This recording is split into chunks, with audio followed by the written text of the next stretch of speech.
नमस्ते, सबको वेलकम है बहुत सारा। देवी और सज्जनों, भाई और बहनों, सबको मेरा प्रणाम। आई होप तुम लोगों ने कल का चैप्टर रिवाइज कर लिया है। शेयर कैपिटल अच्छे से हो गया है। It is on your tips now. ठीक है, one of the most most important chapter. 10 marks अपनी पॉकेट में कर चुके हो तुम, 10 से 20। 10 तो मैं बहुत छोटे छोटे मतलब कॉन्जर्वेटिव अप्रोच पे बोल रही हूँ। 10 से 20 मार्क्स तुम अपने पॉकेट में कर चुके हो। भाई और बहनों, आज हम चालू करने वाले हैं अगले दो चैप्टर्स। तो आज का एजेंडा बहुत सिंपल है। अगले दो चैप्टर्स आज हमको फिनिश करने हैं। छोटे छोटे चैप्टर है, प्यारे प्यारे चैप्टर है, फटाफट फिनिश होने वाले चैप्टर्स हैं। ठीक है, चलो अब सबसे पहले हम बात करते हैं अबाउट ऑब्वियसली मी। ठीक है, so my name is C S Neha Laddha. I have done C S MBA and MCom and have a total teaching experience of 14 years. पढ़ा पढ़ा के बेचारे बच्चे, हर टाइप के बच्चे मुझसे पढ़े हैं। CA, CS, CWA, AC, CA, सीमा। ओके, अब कितने बच्चों को मैं अभी तक पढ़ा चुकी हूँ? 25,000 से plus students I have already taught. I have also written 5 books. 3 लिखी है मैंने CS के लिए, 2 लिखी है मैंने MBA के लिए। उसके अलावा आई have also created content for ICSI। ठीक है भाई और बहनों, तो ये है मेरा छोटा सा इंट्रोडक्शन। चलो बात करते हैं हम अनअकैडमी की। Unacademy India largest platform for online education. ठीक है, बहुत सारी चीजें हैं जो तुमको पता नहीं होगी या शायद पता होगी क्योंकि लोग रोज मेरे लेक्चर्स तुम देख रहे होंगे। पहला, you can join them on Telegram channel. उससे क्या होगा madam? Regular updates, free resources, सब कुछ वहां पे अवेलेबल हो जाएगा। तो लिंक आपको यहाँ दिख ही रही है टेलीग्राम चैनल की, फटाफट से सब्सक्राइब कर लो। ठीक है, उसके अलावा आप क्या कर सकते हो? आप उनकी सब्सक्रिप्शन ले सकते हो। ठीक है, they have 2 types of subscription, plus या फिर आइकॉनिक। जो आपका मन हो वाली सब्सक्रिप्शन लो। प्लस में क्या एडवांटेज है? Obviously it's like a normal class how you would be taking, but this would ensure that you get the subject knowledge properly. Iconic would ensure that you crack the exam, because iconic की जब हम बात कर रहे हैं तो iconic में क्या होगा? I'm so sorry guys। Iconic में क्या होगा? You will have a mentor. आपके लिए एक मेरी लैंग्वेज में गुंडा अपॉइंट कर दिया जाएगा। हर टीम का एक गुंडा होता है और इस टीम का गुंडा मैं हूँ। टाइप्स एक गुंडा अपॉइंट कर दिया जाएगा who would help you to ensure that you are on time, you are working properly, you are studying properly, your everything is on time. One on one guidance आपको उनसे मिल जाएगा। ठीक है भाई और बहनों, तो फटाफट से जाओ और अनअकैडमी की सब्सक्रिप्शन ले लो, उनका ऐप डाउनलोड कर लो, उनका ऐप को अनलॉक कर लो मेरे कोड से, दैट इज CS नेहा। ठीक है, वहां पे बहुत सारी क्लासेस होगी, you can go and see few free classes also. उसके अलावा वहां पे क्या होगा? सब्सक्रिप्शन मॉडल है, तो you can go and subscribe there. एक सब्सक्रिप्शन लेने से भाइयों और बहनों सारे सब्जेक्ट्स ओपन हो जाते हैं। तो बाकी सब्जेक्ट्स के लिए तुम्हें पे ही नहीं करना है, तो वो तो तुम्हारे लिए फ्री हो गया। और उससे ऊपर क्या बोलूं? CS नेहा, CS नाम में ही जादू है भाई साहब। 10% और डिस्काउंट मिल जाएगा if you use my code for what? For this purpose. ठीक है भाई और बहनों, चलो अब हम बात करते हैं किसकी? अब हम बात करते हैं क्या आज हमको क्या पढ़ना है। वैसे तो आप लोगों को पता है कि आज हमको क्या पढ़ना है। ठीक है, लेकिन बेसिकली अब हम क्या कर रहे हैं? हम पहले एजेंडा समझते हैं कि हम कैसे पढ़ेंगे। हम पढ़ने वाले हैं आज का एक one of the two of the easiest chapters, that is debt capital. ठीक है, debt capital is divided into 2 parts. एक तो डेट्स, बेसिकली जब हम लोन्स ले रहे हैं या डिबेंचर्स इशू कर रहे हैं तो क्या रूल्स एंड रेगुलेशंस एप्लीकेबल है, वो हमको पढ़ना है डेट कैपिटल चैप्टर में। ठीक है, डेट कैपिटल टॉपिक में। और सेकंड टॉपिक इसी चैप्टर का है डिपॉजिट्स। तो डिपॉजिट्स में हमको क्या मिलेगा? सारी डिटेल मिलेगा। डिपॉजिट का क्या मतलब होता है, किनसे हम डिपॉजिट ले सकते हैं, क्या लिमिट्स है, और दूसरे provision. So important provision would be covered in the class. समझ आया? ये है हमारा एक चैप्टर जो आज हमको पढ़ना है। The second chapter that we are supposed to study today is charges. ठीक है, again a very simple easy chapter, charges. उसको आज हमको पढ़ के खत्म करना है।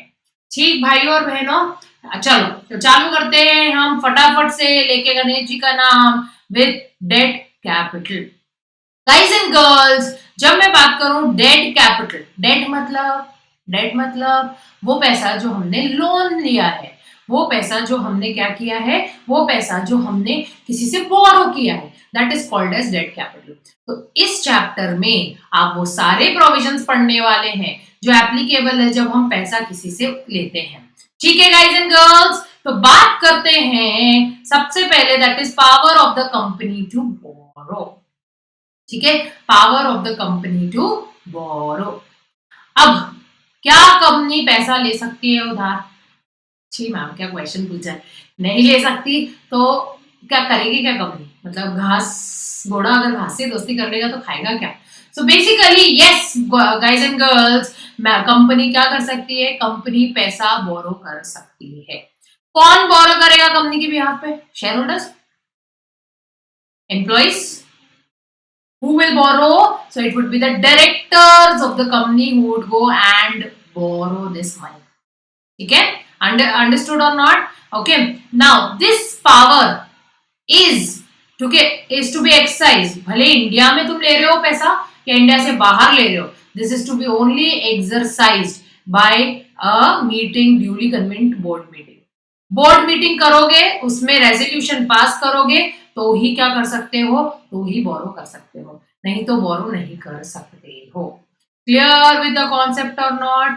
ओके, नाउ डिबेंचर्स अगर इशू करना है, क्योंकि वो भी बोरोइंग्स में आता है, तो वो तो क्या है, वो तो सिर्फ और सिर्फ बोर्ड ऑफ डायरेक्टर्स ही कर सकते हैं। मतलब आपको बोर्ड मीटिंग करनी ही पड़ेगी, उसमें अथॉरिटी देनी ही पड़ेगी, तभी डिबेंचर्स इशू हो सकते हैं। बट गाइज एंड गर्ल्स, अगर आपको पैसा रेज करना है तो it can be delegated to whom? To the committee of directors. Committee of directors क्या होता है? कंपनी में 10 डायरेक्टर्स हैं, 10 के 10 से मिलाने से कोई मतलब नहीं, एक छोटा सा काम है। तो हमने क्या करा, एक कमिटी बना रखी है जिसमें 3 डायरेक्टर्स है जो बहुत फ्रीक्वेंटली मिलते रहते हैं, मिल सकते हैं, इजी है उनको बुलाना and all those things are there. तो वो डायरेक्टर्स आके, कमिटी ऑफ डायरेक्टर्स आके मिलके वो क्या कर देंगे, वो रेजोल्यूशन को पास कर देंगे। ठीक है, आया समझ? क्लियर है कॉन्सेप्ट और नॉट? ना रेजोल्यूशन में ये बात जरूर बतानी है कि कितना पैसा आप वहां से रेज कर सकते हो।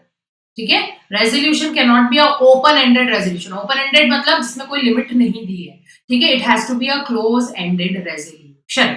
समझ आई बात को? क्लियर है कॉन्सेप्ट और नो? ठीक है, अब कितना पैसा हम बोरो कर सकते हैं, ये कहां दिया है? सेक्शन 180 में दिया। 180 talks about how much money you can raise. So guys and girls, ladies and gentlemen, how much money can I borrow?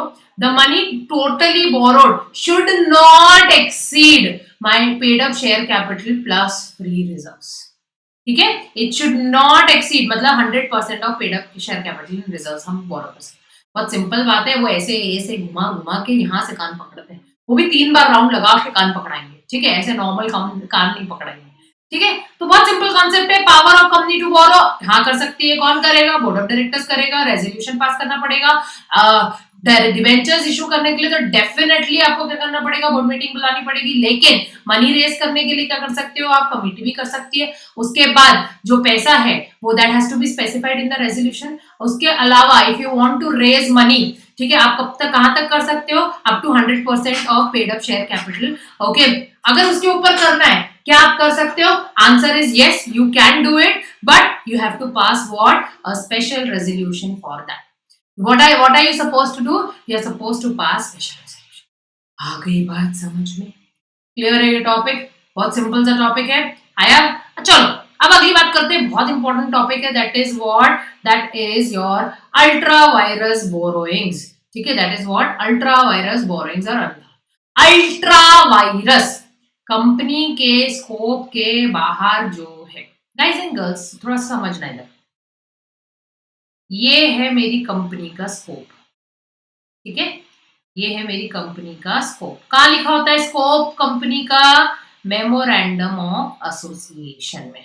ठीक है, memorandum of association, articles of association आपको बताता है कि आप पैसा किस पर्पस के लिए रेज कर सकते हो।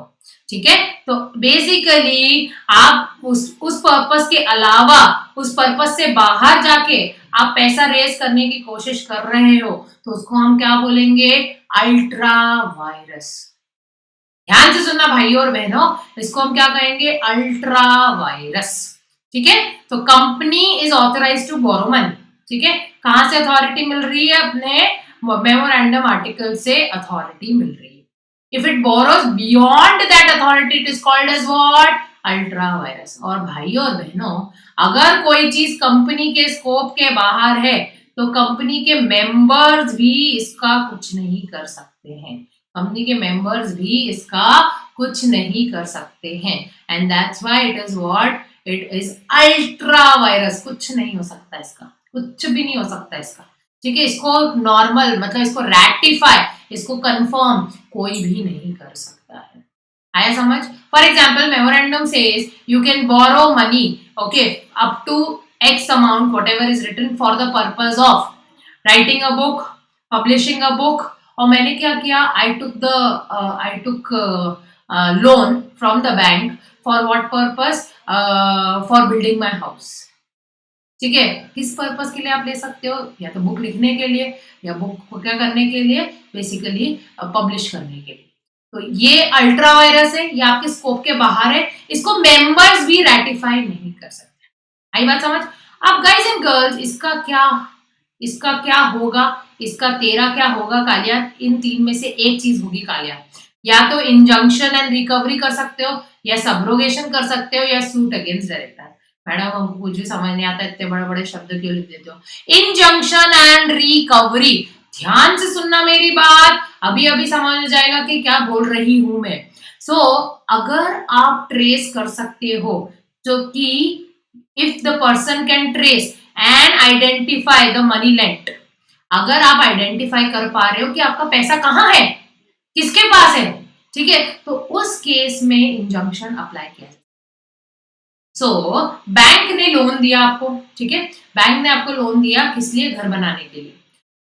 अब यहाँ पे ट्रैक किया जा सकता है कि पैसा किसके पास है, बिल्डर को देने ही जा रहे हैं आप, ठीक है। तो इस केस में आप ट्रैक कर पा रहे हो कि पैसा कहाँ गए, जाने वाला है या कहाँ जा रहा है। तो इस केस में क्या होगा, जाने वाला है, तो उस केस में क्या होगा, उस केस में आप injunction, stop, we are not giving you that money only, we will not let you use that money only, क्योंकि आप यहाँ पे ट्रैक कर पा रहे हैं। अगर आप ट्रैक नहीं कर पाते तो सेकंड चीज एप्लीकेबल हो जाती, सेकंड रेमेडी अवेलेबल हो जाती। बट क्योंकि आप उसको ट्रैक कर पा रहे हो, this word is very important, you can trace and identify the money lent and the property which the company has brought from it, ठीक है, आप उसको आइडेंटिफाई कर पा रहे हो।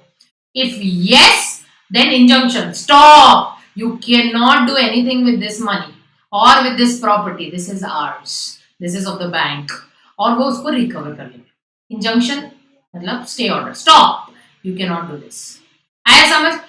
चलो अब तुम ट्रेस ही नहीं कर पा रहे हो, अगले ने क्या करा, ऐसा पैसे को गोल गोल गोल गोल गोल गोल घुमाया कि अपने को समझ ही नहीं आ रहा है कि पैसा गया कहाँ, ठीक है। तो subrogation is the next thing that you can do. What is subrogation, guys and girls? So basically, suppose उसने क्या किया, पैसा लिया, मैंने पैसा लिया और वो पैसा यूज कर लिया किस लिए, I have used that money to pay to the creditors, lawful creditors है, और क्रेडिटर के पास पैसा चला गया। क्रेडिटर से पैसा कैसे लोगे, अगर तुम्हारे पास रहता पैसा तो तुम उस केस में इंजंक्शन लगवा देते मेरे पे, लेकिन क्रेडिटर्स को मैंने ऑलरेडी पे कर दिया है, तो उस केस में the bank will shift in the shoes of creditors। तो क्रेडिटर आप पे केस कर सकता था, अब बैंक कर सकती है, ठीक है। all those rights which are available to the creditors will now be available to whom, it would be available to the bank, ठीक।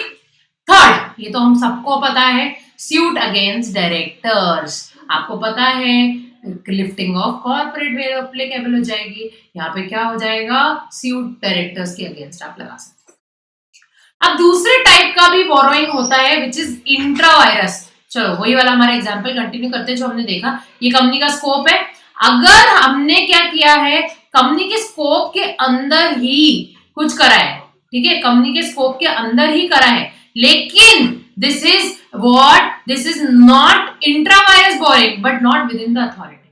भाई ये बोर्ड ऑफ डायरेक्टर्स के राइट में नहीं था इसको रेस करना, लेकिन उन्होंने कर दिया, ठीक है। तो इस केस में क्या हो जाएगा, the company can do what, company can in this case pass a resolution to make it move to ratify this, ठीक। तो दो टॉपिक्स हमने पढ़ लिए, तीसरा टॉपिक की बात करते हैं, दैट इज डिबेंचर्स, ठीक है। तो तीसरा टॉपिक हमको जो पढ़ना है वो है डिबेंचर्स, अब भाई और बहनों मैं क्या बताऊं तुमको डिबेंचर के बारे में, तुमको खुद को पता होगा कि डिबेंचर्स क्या होते हैं। ये वो है जिसके अगेंस्ट हम लोन लेते हैं, ये वो सच्चे प्यारे रूप है भगवान के जिसके अगेंस्ट कंपनी हमको लोन देती है। तो अगर हम कंपनी को कंपनी हमसे लोन लेती है, तो अगर हम उनको पैसा दे रहे हैं तो उसके अगेंस्ट में जो सर्टिफिकेट वो हमको देती है उसको हम क्या कहते हैं, debentures. Now there are certain rules and regulations which are applicable for issue of debentures. ठीक है, हम उसको समझने की बहुत सारी कोशिश करते हैं। ठीक, सबसे पहले obviously you all know it, क्या जरूरी हो जाएगा। ठीक है, कन्वर्टेबल अगर डिबेंचर्स आप इशू कर रहे हैं, कन्वर्टेबल डिबेंचर्स का क्या मतलब होता है, आज तो डिबेंचर जैसा इशू हो रहा है but at a future date it would be converted into equity shares. तो इस केस में आपको क्या पास करना पड़ेगा, इस केस में आपको स्पेशल रेजोल्यूशन पास करना पड़ेगा। ठीक, ठीक है, क्या उस पे वोटिंग राइट्स होते हैं, answer is no, there is no voting rights which is available in case of debentures. भाई और बहनों, कितने साल के लिए हम डिबेंचर्स इशू कर सकते हैं, क्या इरिडीमेबल डिबेंचर्स इशू कर सकते हैं, आंसर इज, क्या इरिडीमेबल प्रेफरेंस शेयर्स इशू कर सकते हैं, आंसर इज नो, है ना। हमें पता है 20 साल और 30 साल, इंफ्रास्ट्रक्चर कंपनीज के केस में 30 साल with option of 21st year से रिडम्पशंस चालू हो जाना चाहिए। नाउ यहाँ पे डिबेंचर्स कितने साल के लिए इशू किए जा सकते हैं, so there is a change in time, 10 years, should not exceed, maximum is 10 years. Infrastructure company के लिए टाइम सेम है 30 साल।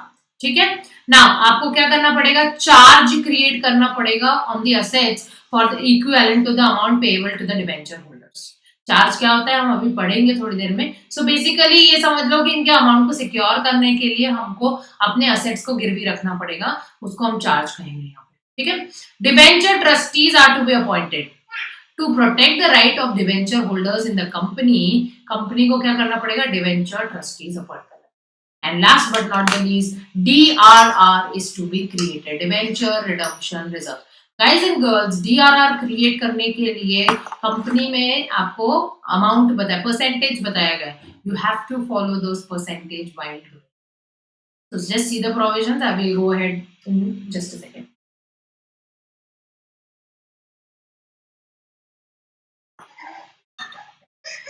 Okay guys, now let's talk about the duties of debenture trustee.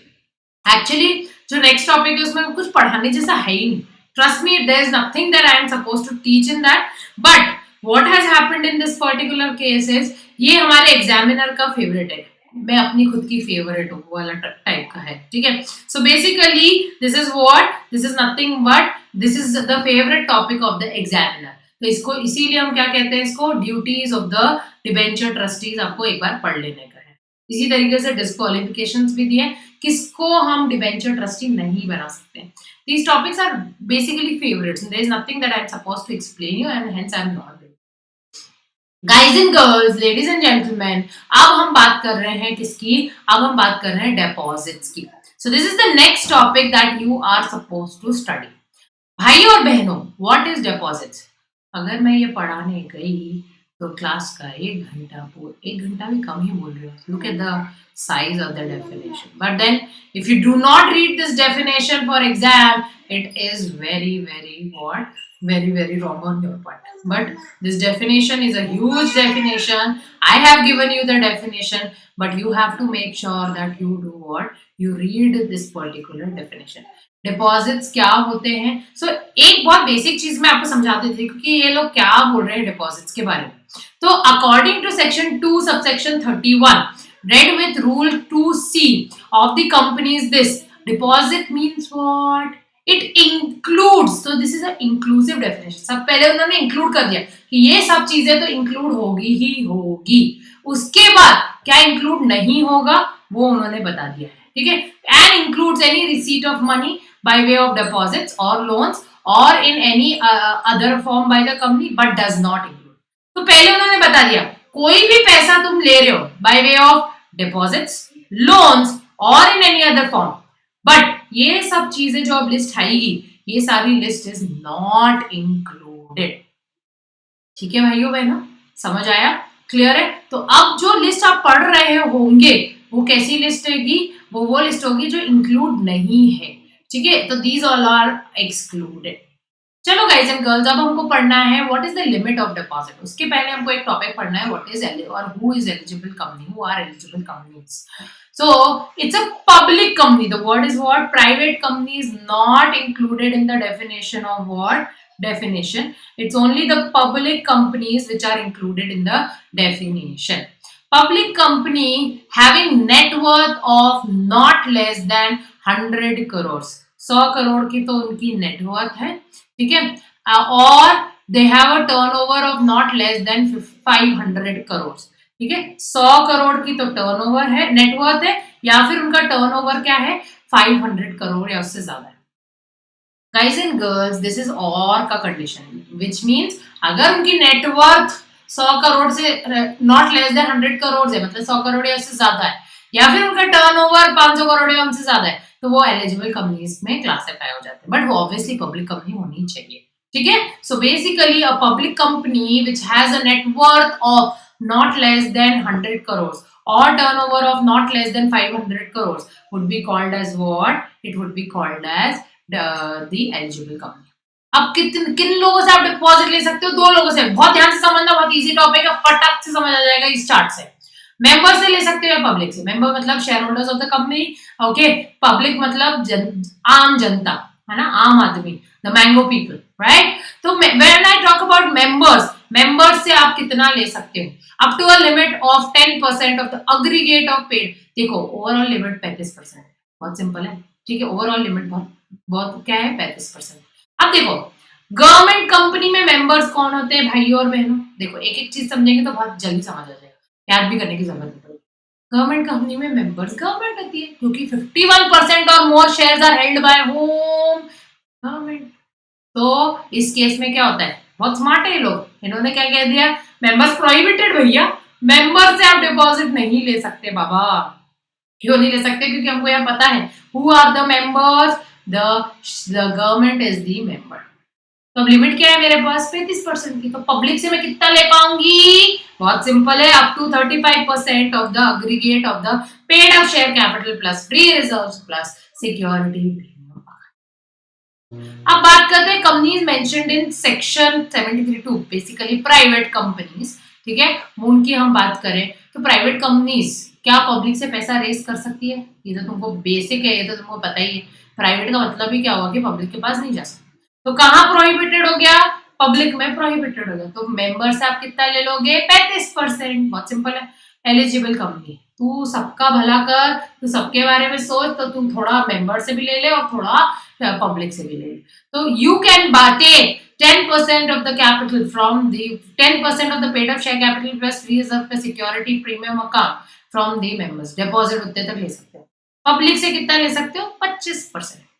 Guys and girls, यहाँ पे एक exemption, मतलब ये भले ही प्राइवेट कंपनी है, but the maximum limits of deposits are not applicable in this case of private company. मतलब वो कितना डिपॉजिट ले सकती है? जितना मर्जी डिपॉजिट ले सकती है, ठीक है। बट वो लिमिट क्या है? क्या वो 200% हो सकती है? भाई 100% of paid up share capital plus free reserves, ठीक है। तो वो हमारी क्या हो गई? मैक्सिमम लिमिट हो जाएगी। Now guys and girls, when I talk about this, so what is the exemption that is applicable? Okay, so basically private company जो कि एक स्टार्टअप है, स्टार्टअप को बहुत पैसा चाहिए, ठीक है, वो अगर डिपॉजिट्स नहीं लेगी तो कहाँ से लेगी?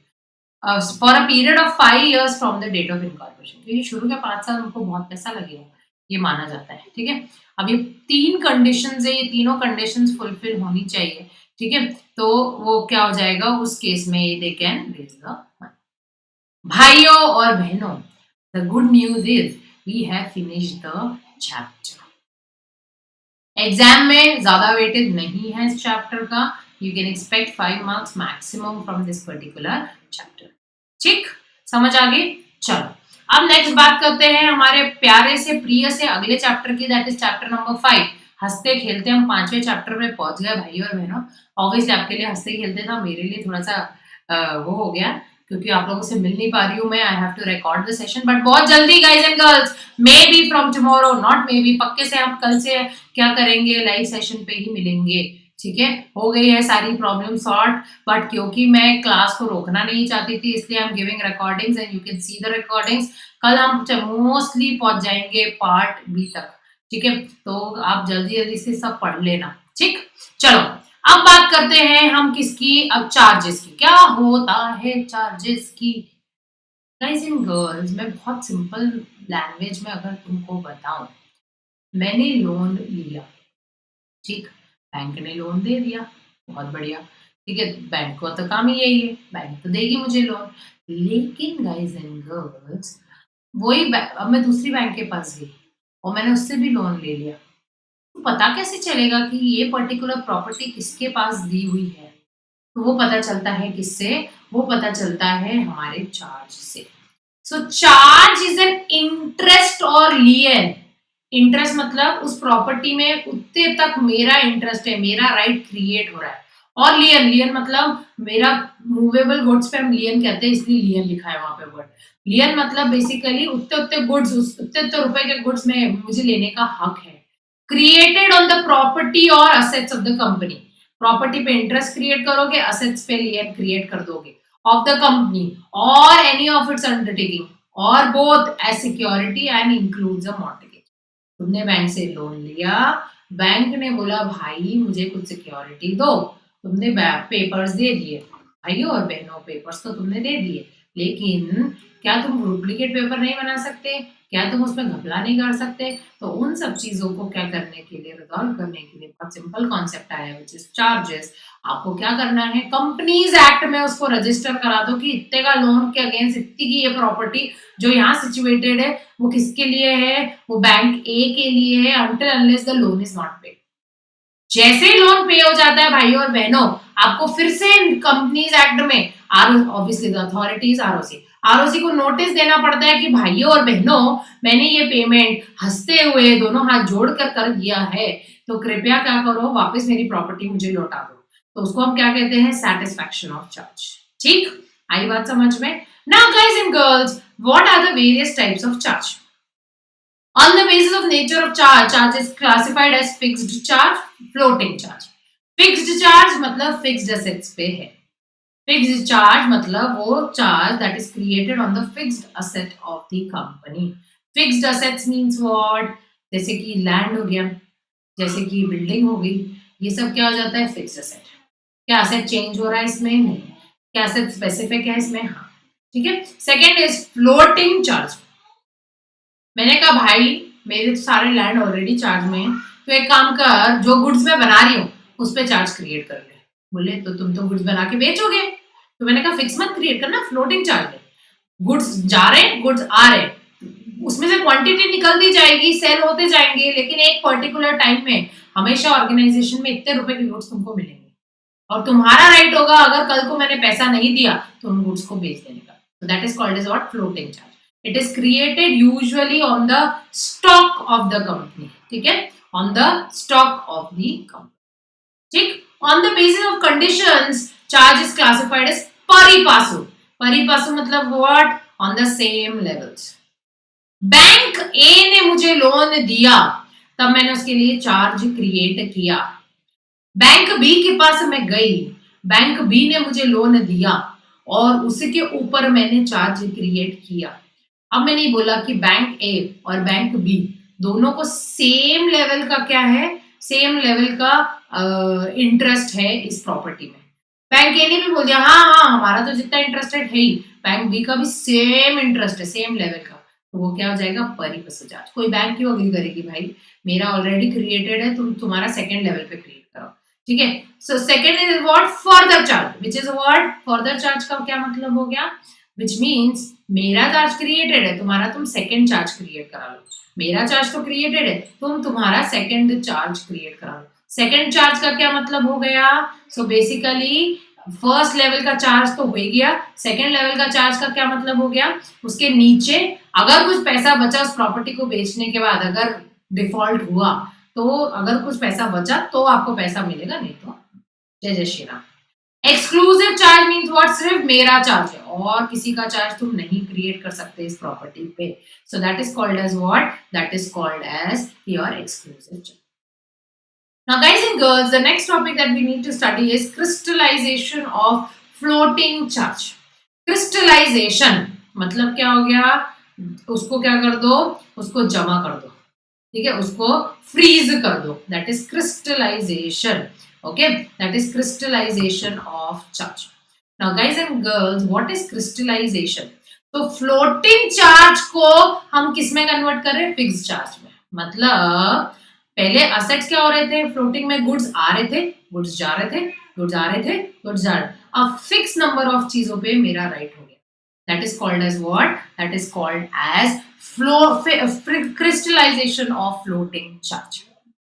ये क्या हमेशा कर सकते हो? Answer is no. This can only happen on a particular event. What are those events? एक, कंपनी लिक्विडेशन में चली गई. Stop. This much asset belongs to or this much goods belong to us. ठीक है, या फिर कंपनी ने अपना बिजनेस कैरी करना बंद कर दिया. Again you do what? भैया मेरे गुड्स दे दो, तुम करो तुमको जो करना है. Third, when the creditors of the debenture holder take steps to enforce their security. वो लोग बोलते कि नहीं अब हमको तो पैसा चाहिए, we are enforcing, मुझे तो पैसा दे दो. तो इस केस में floating charge gets converted into fixed charge. ठीक, वो गुड्स को आप नहीं बेच सकते. आ गया बात समझ में? क्लियर है कॉन्सेप्ट? चलो गाइस, अब बात करते हैं फोर्थ है on the happening of a event specified in the deed. Okay, whatever event is specified in the deed, that अगर वो इवेंट हो जाता है तो आपका चार्ज को क्रिस्टलाइज कर दिया. मुझे चार्ज क्रिएट करना था, मैंने चार्ज क्रिएट नहीं कराया. भजन कर लो, भजन भजन. मैंने चार्ज क्रिएट नहीं कराया, तो अब क्या हो जाएगा उसका? अब होगा consequences for non registration of charges. ठीक, अगर चार्जेस हैं, उसको क्रिएट होने थे और आपने नहीं कराए हैं, तो उस केस में क्या होगा? This will become void as against the liquidator. ठीक है, चार्ज क्रिएट होना था, आपने नहीं कराया, which means what? This does not, however, mean that charge is altogether void. The debt is not recoverable. So long as the company does not go into liquidation, the charge is good and may be enforced. Void against the liquidator means the liquidator can ignore the charge at the time of winding up. क्योंकि register नहीं है, उसकी आंखों पे पर्दा डल गया है. वो वेल जो उड़ के वहां से लिफ्ट हुआ था ना, वो यहाँ आके उसकी आंखों पे पड़ गया है. और वो क्या बोल रहा है कि भाइयों और बहनों, मुझे तो कोई चार्ज नहीं दिख रहा है क्योंकि आपने कुछ रजिस्टर ही नहीं कराया. रजिस्टर ही नहीं कराया तो चार्ज है ही नहीं. तो मैं आप ये क्या असेट पे कोई आपकी इस संपत्ति पे कोई आपका अधिकार नहीं समझता हूँ. वाह वाह के हिंदी बोली है मैंने. इस संपत्ति पे there is no right on this particular property of anyone and I would dispose of this property on my own will. ठीक है, and I consider you as a unsecured what? Creditor. Next, void against any creditor. It means what? That if any subsequent charge is created on the same property, जो पहले वाला जो register नहीं था, that would become what? Void. उसका मतलब second वाला charge valid हो जाएगा, जो क्योंकि रजिस्टर हो गया है, और फर्स्ट वाले का कुछ भी मतलब नहीं. ठीक है, आई बात समझ में? Okay, next is procedure of charge. ये समझ लोगे तो बहुत इजी है सब कुछ. रेजोल्यूशन पास करो, MGT 14 फाइल करो. भाई ये तो जमाने से प्रोसीजर आ रहा है, जब भी स्पेशल रेजोल्यूशन पास होता है आपको MGT 14 फाइल करना है. ठीक है, चार्ज को कितने दिन में रजिस्टर करना है भाइयों और बहनों? 30 डेज. मेरे बर्थडे से क्या? नो, फ्रॉम द क्रिएशन और from the date of taking off the loan. ठीक है, it is to be created within 30 days from the date of agreement of the loan. ठीक, उसके बाद आप फीस पे कर दोगे. ये अगर आपने नहीं किया तो if you have not done it, guys and girls, then in that case it is not to be filed within, if it is not filed within 30 days, then उसके बाद क्या होता है? 60 डेज का, 30 to 60 डेज का time period. Sorry guys, ये 300 की जगह इसको क्रॉस करके आप 60 कर सकते हैं. ठीक है, so this is up to 60 days. क्या करा जा सकता है? 60 डेज में आप क्या कर सकते हो? You can file it on payment of additional fees. 60 days फिर से मेरे बर्थडे से नहीं, on from the date of agreement. तो क्या करोगे? कितनी फीस पे करनी पड़ेगी? 3 टाइम्स और 6 टाइम्स एज द केस में भी. ठीक है, 2 टाइप की फीस बताई गई है. 3 टाइम्स या 6 टाइम्स आपको फीस पे करनी है और 60 डेज तक में आपका कंडोन हो जाएगा. 60 दिन में भी भूल गए, आपका बर्थडे सेलिब्रेट कर रहे हो 60 डेज तक. ठीक है, you forgot to file it. So in that case, from 60 to 120 days, ठीक है, आप फिर से additional duty plus ad valorem duty पे करोगे. Additional duty which would be 3 times और 6 times ad valorem duty which would be usually 0.5%. ठीक है, यहाँ पे गाइस 300 days को kindly cross it. I missed to change those things. I did the changes here, but I forgot to do the changes there. Okay, guys. So basically, it should be what, more than 60 days and up to 120 days. It would be what, on a payment of additional fees or ad valorem plus the ad valorem fees you can do it. क्या 120 दिन के बाद भी register किया जा सकता है? Answer is no. You cannot do it beyond this time. ठीक है, आई बात समझ में? तो here we finish with 2 more chapters. अब मेरी बात ध्यान से सुनना, ठीक है? There would be 1 more recording which would be coming. ठीक है, वो आपके अगले 2 या 3 चैप्टर को कवर कर देगी. कल तक मोस्टली हमारा पार्ट 1 खत्म हो जाएगा. पार्ट बी का रिविजन पूरा लाइव होगा, पूरा का पूरा लाइव होगा. एक टेक्निकल व्यूज नहीं आने दूंगी, चिंता मत करना आप. ठीक है, we would be revising part B together ताकि क्लास में हम याद कर लें. गाइस एंड गर्ल्स, इसके अलावा भी तुमको कोई प्रॉब्लम हो तो ऐप पे जाओ, ऐप में लर्नर्स ऐप को डाउनलोड करो, unlock it with my code and then उसके बाद you can ask questions to me. Follow me on that platform and then you can ask one on one questions to us. ठीक है, you know my name is Neha Ladda, so you can always go and subscribe to the app and unlock the app. And कुछ भी doubts हो यहाँ पे post करो या फिर मुझसे वहां पे पूछ लो. एनीथिंग इज ओके, बट यहाँ तक के सारे टॉपिक्स आपको क्लियर होना है.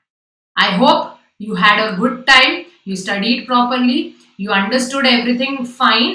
ठीक है, अगर ये सब हुआ है और मेरी बात तुमको अच्छे से समझ आई है तो फटाफट से वही 4 चीजें जो मैं हमेशा उसे बोलती आ रही हूँ, टेलीग्राम चैनल पे जाके सब्सक्राइब कर लो, उसके बाद सब्सक्रिप्शन मॉडल्स देख लो.